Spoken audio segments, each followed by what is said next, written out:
Club வசந்தவின் கொலை விவகாரத்தில் அடுத்த திக் தகவல். பல்கலைக்கழக மாணவி மூலம் சிக்கிய முக்கிய புள்ளி. தீவிரமடையும் விசாரணை. காட்டுக்குள் இருந்து எரிந்த நிலையில் வர்த்தக வாகனம் மீட்பு. 2 கிலோமீட்டர் காட்டுக்குள் வாகனம் சென்றது எப்படி? வாகனத்துக்குள் இருந்தது என்ன தெரியுமா? தமிழர் பகுதியில் அடுத்த பரபரப்பு சம்பவம்.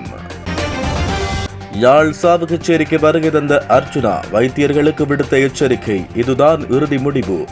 யாழ் விரையும் சுகாதார அமைச்சர் உள்ளிட்ட உயர்மட்ட குழு. பியூமி கன்சமாலியின் கைது விவகாரத்தில் அடுத்த அதிரடி அறிவிப்பு. தீவிரமாக தேடப்படும் பியூமிக்கு எதிரான ஊழல் சாட்சியங்கள். தோண்ட குறையாத மர்மங்களுடன் நீளும் கொக்கு தொடுவாய் மனித புதைகுழி அகழ்வு. இதுவரையில் 52 மனித உடல்கள் மீட்பு.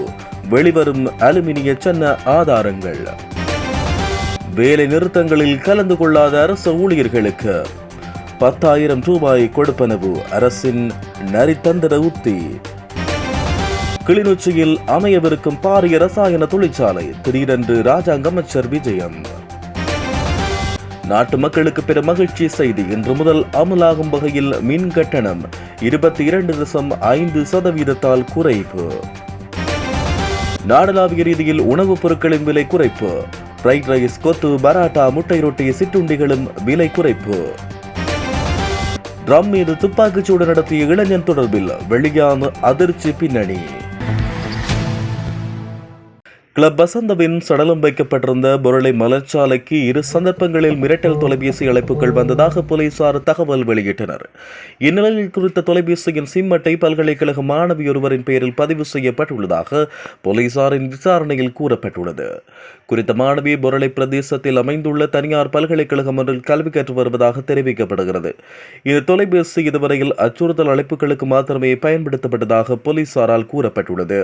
குறித்த மாணவி மாத்திரை பிரதேச வசிப்பிடமாக கொண்டவர் என்றும், இருப்பினும் அழைப்பு வந்த நபர் யார் என்பது பற்றி இதுவரையில் தெரியவில்லை என்றும் கூறப்படுகிறது.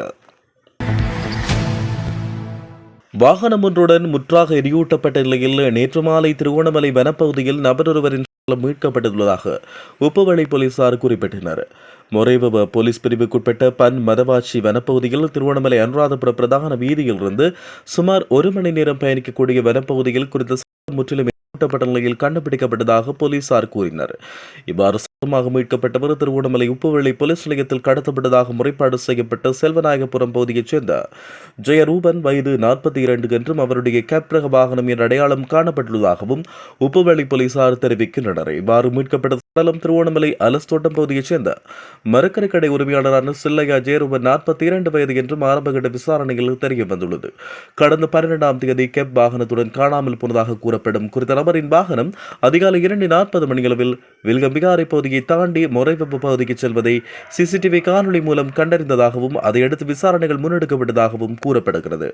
குறித்த வாகனம் மொரைவெப்பு பிரதேசத்தை தாண்டி செல்லவில்லை என்று சிசிடிவி மூலம் கண்டறியப்பட்டதை தொடர்ந்து மமதவாச்சி பகுதியில் மணல் ஏற்றுவதற்கு பயன்படுத்தும் வீதியூடாக போலீசார் சென்றபோது காட்டு வழியூடாக கேப் வாகனம் சென்ற வேளை வாகனத்தின் முன் கண்ணாடி உடைந்து விழுந்த நிலையில் விழுந்து கிடந்ததை போலீசார் கவனித்ததாகவும் அதையடுத்து அந்த வெளியினூடாக சென்று பார்த்தபோது EPDAC 9245 என்ற இலக்கமுடைய டாடா கேப் வாகனத்தில் எரிநிலையில் கண்டெடுக்கப்பட்டதாகவும் தெரிய வருகிறது.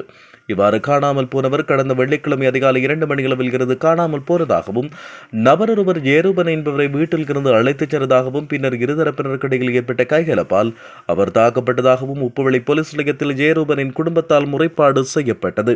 பின்னர் குறித்த சம்பவம் தொடர்பில் வயது 48, வயது 51 மற்றும் வயது 24 ஆகிய 3 சந்தேக நபர்களை கைது செய்துள்ளதோடு கைது செய்யப்பட்ட மூவரின் வாக்குமூலத்துக்கு அமைவாக இவ்வாறு வீட்டில் இருந்து அழைத்துச் செல்லப்பட்ட ஜெயரூபன் பின்னர் பன்குளம் காட்டுப்பகுதியிலிருந்து சுமார் கிலோமீட்டர் தூரத்தில் வாகனத்தில் வைத்து ஊட்டப்பட்டுள்ளதாகவும் சந்தேகம் வெளியிடப்பட்டுள்ளது. அடுத்து குறித்த இடத்திற்கு விரைந்த மொரவ போலீசார் குறித்த வாகனம் ஜெயரூபன் என்பவருடையது என்று உறுதி செய்துள்ளதோடு உப்புவளை போலீசாருக்கும் தகவல் வழங்கியதை தொடர்ந்து குறித்த சம்பவம் தொடர்பில் மேலும் 26 மற்றும் 29 ஆகிய வயதுகளைச் சேர்ந்த 2 சந்தேக நபர்கள் திருவண்ணாமலையை விட்டு தப்பிச் சென்றுள்ளதாகவும் உப்புவளை போலீசார் தெரிவிக்கின்றனர். மேலும் இவ்வாறு தப்பிச் சென்ற 2 சந்தேக நபர்களையும் உப்புவளை போலீசார் தேடி வருவதுடன் குறிப்பிட்ட 2 சந்தேக நபர்களின் புகைப்படத்தை வெளியிட்டு சந்தேக நபர்களை கண்டுபிடிக்க பொதுமக்களின் உதவியை நாடியுள்ளனர். சம்பவம் தொடர்பில் மேலதிக விசாரணைகளை உப்புவளை போலீசார் மேற்கொண்டு வருகின்றனர். வைத்தியர்கள் மீண்டும் ஒரு முறை பணிப்புறக்கணிப்பு செய்தால் பொதுமக்களுக்கும் வைத்தியர்களுக்கும் இடையில் முரண்பாடுகள் ஏற்படக்கூடும். இதனை வைத்தியர்கள் உணர வேண்டும் என யாழ் சாவகச்சேரி ஆதார வைத்தியசாலையின் முன்னாள் பதில் வைத்திய அधीक्षகர் வைத்தியர் ராமநாதன் அர்ச்சுனா எச்சரிக்கை ஒன்றை விடுத்துள்ளார். நேற்றைய தினம் சாவகச்சேரி ஆதார வைத்தியசாலைக்கு வருகை தந்த வைத்தியர் அர்ச்சனாவிடம் ஊடகங்கள் கேள்வி எழுப்பிய போதே அவர் இவ்வாறு கூறினார். மேலும் தெரிவிக்கையில், சாவகச்சேரி ஆதார வைத்தியசாலையில் நேற்றுடன் என்னுடைய விடுமுறை முடிவடைந்ததால் நான் பணிக்கு திரும்பியிருக்கிறேன். நான் வைத்தியர் ரஜீவை தொந்தரவு செய்வதற்கோ வைத்தியசாலையில் உள்ள நோயாளர்களை தொந்தரவு செய்வதற்கோ இங்கு வரவில்லை. வைத்தியர் ரஜீவ் என்னுடைய வேலையை செய்தால் எனக்கு சந்தோஷம். கொழும்பில் முக்கிய அமைச்சர்களோடு கலந்துரையாடலில் ஈடுபட்டேன். சுகாதார அமைச்சர் உள்ளிட்ட உயர்மட்ட குழுவினர் யாழுக்கு வருகை தரவிருக்கிறார்கள். வைத்தியசாலையில் உள்ள குறைபாடுகள் தொடர்பாக அந்த குழுவிடம் பொதுமக்கள் தங்கள் முறைப்பாடுகளை முன்வைக்கலாம். சுகாதார அமைச்சர் எனக்கு உத்தியோகபூர்வ கடிதம் ஏதும் தரப்பட்டால் அதனை முழுமையாக ஏற்க தயாராக உள்ளேன். வைத்தியர்கள் மீண்டும் ஒருமுறை பணிப்புறக்கணிப்பு செய்தால் பொதுமக்களுக்கும் வைத்தியர்களுக்கும் இடையில் முரண்பாடுகள் ஏற்படக்கூடும். அதை வைத்தியர்கள் நன்கு உணர வேண்டும். நாங்கள் பொதுமக்களின் மனதை வெல்ல வேண்டும். சாவகச்சேரி ஆதார வைத்தியசாலையில் வைத்தியர்களால் பாலியல் தொந்தரவுகள் இடம்பெறுகின்றன. பாதிக்கப்பட்டவர்கள் அதனை முறைப்பாடு செய்ய முன்வராததால் கள்வர்கள் தப்பித்துக் கொள்கிறார்கள். அதனை தொடர்ந்தும் அனுமதிக்க முடியாது என அவர் இதன்போது தெரிவித்திருந்தார். பண மோசடி தொடர்பில் விசாரணைக்கு உட்படுத்தப்பட்டுள்ள நடிகை பியூமி கன்சமாலி எதிர்வரும் செப்டம்பர் 20 வரையில் கைது செய்யப்பட மாட்டார் என தகவல் வெளியாகியுள்ளது. குறித்த தகவலை சட்டம் அதிபர் மேன்முறையீட்டு நீதிமன்றத்தில் தெரிவித்தார். இந்நிலையில் பியூமி கன்சமாலிக்கு எதிரான விசாரணைகளை தடையின்றி தொடரலாம் என்றும் சட்டம் அதிபரால் நீதிமன்றத்துக்கு தெரிவிக்கப்பட்டுள்ளது. பியூமி கன்சமாலி தம்மை கைது செய்ய தடை உத்தரவு பிறப்பிக்குமாறு கோரி தாக்கல் செய்த ரீட் மனு ஒன்று பரிசீலனைக்கு எடுத்துக் கொள்ளப்பட்ட போதே இவ்வறிவிப்பு விடுக்கப்பட்டது. இந்த மனு ஒன்று மேன்முறையீட்டு நீதிமன்ற நீதிபதி சோபிதே ராஜகருணா முன்னிலையில் அழைக்கப்பட்டது. இதன்படி விசாரணைகள் முடிவடையும் வரை மனுதாரரை கைது செய்ய மாட்டோம் என சட்டம் அதிபர் சார்பில் முன்னிலையான பிரதி சொலிசிட்டர் ஜெனரல் நீதிமன்றத்துக்கு அறிவித்தார். அதன்படி மனு மேலதிக பரிசீலனைக்காக எதிர்வரும் செப்டம்பர் 20 ஒத்திவைக்கப்பட்டுள்ளதாக கூறியுள்ளது. கொக்குத்தொடுவாய் மனித புதைகுழியில் இருந்து இதுவரையில் 52 மனித எலும்புக்கூட்டு தொகுதிகள் மீட்கப்பட்டுள்ளதாக முல்லைத்தீவு மாவட்ட சட்ட வைத்திய அதிகாரி கனக சபாபதி வாசுதேவ தெரிவித்துள்ளார். முல்லைத்தீவு கொக்குத்தொடுவாய் மனித புதைகுழியின் 3ஆம் கட்ட அகழ்வாய்வின் 10ஆம் நாளான நேற்றைய அகழ்வாய்வு பணிகளின் நிறைவில் ஊடகங்களுக்கு கருத்து தெரிவித்த போது அவர் இதனை குறிப்பிட்டார். கொக்குத்தொடுவாய் மனித புதைகுழியில் 3ஆம் கட்டத்தின் 10ஆம் நாள் அகழ்வு பணிகள் நேற்று இடம்பெற்றது. இதனுடன் அநேகமாக இந்த மனித புதைகுழியில் இருந்த மனித எலும்புக்கூட்டு தொகுதிகள் முழுவதும் மீட்கப்பட்டுள்ளன. ஒட்டுமொத்தமாக இதுவரை 52 மனித எலும்பு கூட்டு தொகுதிகள் மீட்கப்பட்டுள்ளதோடு இன்று துப்பாக்கிச் சின்னம் மற்றும் சிறப்பு கோர்வையும் சான்று பொருட்களாக மீட்கப்பட்டன. அடுத்து வரும் நாட்களில் இந்த புதைகுழி தொடர்பான சில நீதிமன்ற நடவடிக்கைகள் தொடரும் என வாசுதேவ சுட்டிக்காட்டினார். இதற்கு முன்னர் இடம்பெற்ற 2 கட்ட அகழ்வாய்வுகளின் போது 40 மனித எலும்பு கூட்டு தொகுதிகள் அகழ்ந்தெடுக்கப்பட்டுள்ளதோடு 3ஆம் கட்ட அகழ்வு பணிகளில் இதுவரை மீட்கப்பட்ட 12 மனித எலும்பு கூட்டு தொகுதிகளுடன் மொத்தம் 52 மனித எலும்பு கூட்டு தொகுதிகள் அகழ்ந்தெடுக்கப்பட்டுள்ளமை குறிப்பிடத்தக்கது. சமீபத்திய வேலை நிறுத்தத்தின் போது பணிக்கு சமூகம் அளித்த நிர்வாகத்தர மட்டத்திற்கு கீழ் உள்ள அனைத்து அரசு ஊழியர்களுக்கும் கொடுப்பனவு ஒன்றை வழங்க அரசாங்கம் தீர்மானித்துள்ளது. அதன்படி 10,000 ரூபாய் ஒருமுறை கொடுப்பனவை வழங்குவதற்கு ஜனாதிபதியால் முன்வைக்கப்பட்ட யோசனைக்கு அமைச்சரவை அங்கீகாரம் வழங்கியுள்ளது. அதேபோன்று குறித்த அரசு ஊழியர்களுக்கு பாராட்டுச் சான்றிதழும் வழங்க தீர்மானிக்கப்பட்டுள்ளது.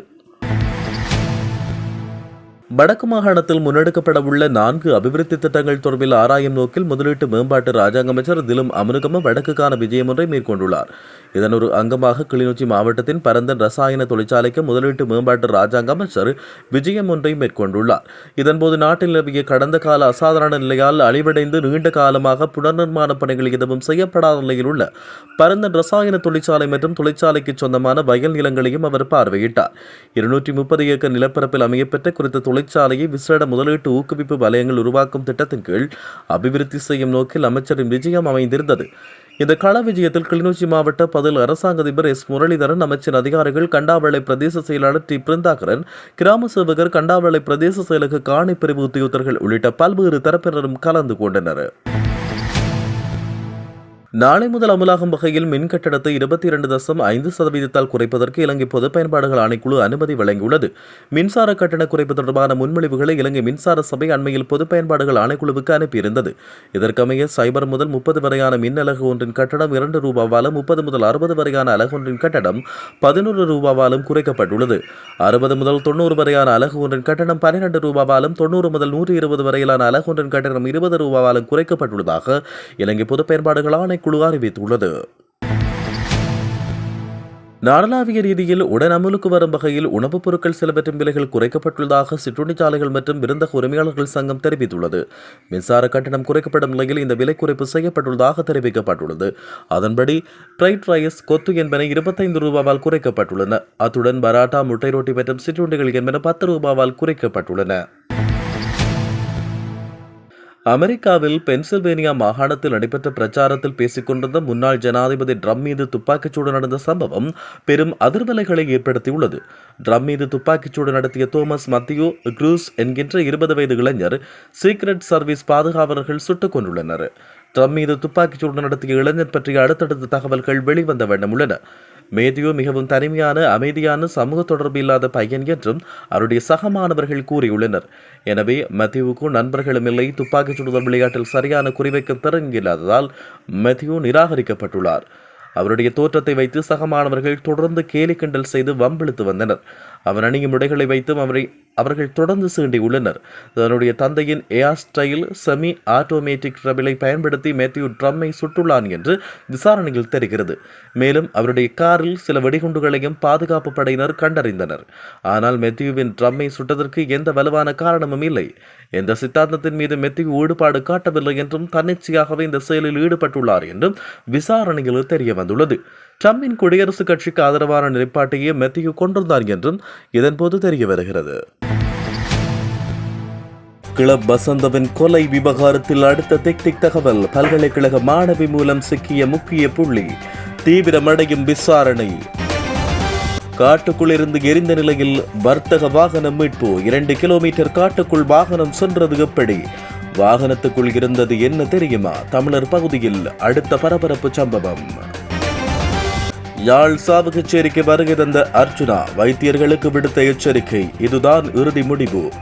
யாழ் விரையும் சுகாதார அமைச்சர் உள்ளிட்ட உயர்மட்ட குழு. பியூமி கன்சமாலியின் கைது விவகாரத்தில் அடுத்த அதிரடி அறிவிப்பு. தீவிரமாக தேடப்படும் பியூமிக்கு எதிரான ஊழல் சாட்சியங்கள். தோண்ட குறையாத மர்மங்களுடன் நீளும் கொக்கு தொடுவாய் மனித புதைகுழி அகழ்வு. இதுவரையில் 52 மனித உடல்கள் மீட்பு. வெளிவரும் அலுமினிய சின்ன ஆதாரங்கள். வேலை நிறுத்தங்களில் கலந்து கொள்ளாத அரசு ஊழியர்களுக்கு 10,000 ரூபாய் கொடுப்பனவு. அரசின் நரித்தந்திர உத்தி.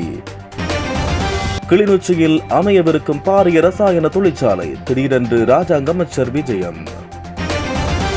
நாட்டு மக்களுக்கு பெரும் மகிழ்ச்சி செய்தி. இன்று முதல் அமலாகும் வகையில் மின் கட்டணம் 22.5% குறைப்பு.